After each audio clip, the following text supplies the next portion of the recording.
Illegal drugs are a lot stronger than they used to be. For example, the average potency of marijuana, its THC content, has increased significantly over the past 40 years. What economists call the potency effect sheds some light on this trend. Let's say you want to buy some weed. You can get a dime bag of weak, low-potency marijuana for a third the price of the strong stuff. That means that for every bag of really potent ganja you buy, you're giving up the chance to smoke 3 whole dime bags of the weak stuff. In the poetic parlance of economics, the opportunity cost of smoking strong pot is pretty high. Since you're on a budget, you usually opt for the weaker weed. Now let's consider the effects of prohibition. Since Richard Nixon declared the war on drugs in 1973, the penalties for possessing and dealing marijuana have gone up. The chances of getting caught may be low, but the threat of a steep fine or jail time effectively increases the price of both high and low potency hash. But notice, because of this, the cost of potent weed relative to weak weed has actually declined. Now, each bag of strong pot might only cost twice as much as weak pot, so the higher cost is less imposing. In fact, you might think that as long as you're taking the risk, you may as well get the more potent drug. This is the potency effect in action.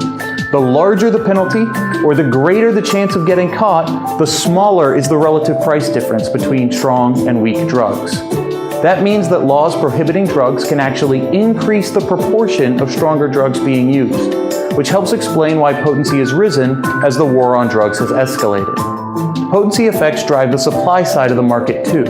As legal penalties for drug trafficking have become more severe, cartels and dealers have had to expend more resources evading law enforcement.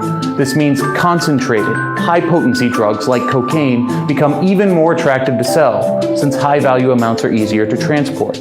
So dealers have an added incentive to push harder drugs.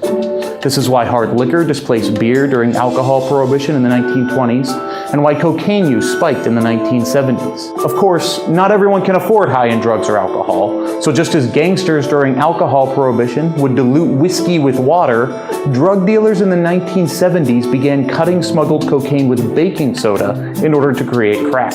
The resulting crack cocaine epidemic ravaged inner-city communities in the 1980s. Potency effects shape markets of all sorts. They explain why couples with children who need to pay for a babysitter in order to enjoy a night out tend to eat at fancier restaurants than couples without children. They also explain why grocers in New York City respond to high transportation costs by offering top-notch produce. Potency effects are just one among many forces that make markets so complex. Drug markets are no different.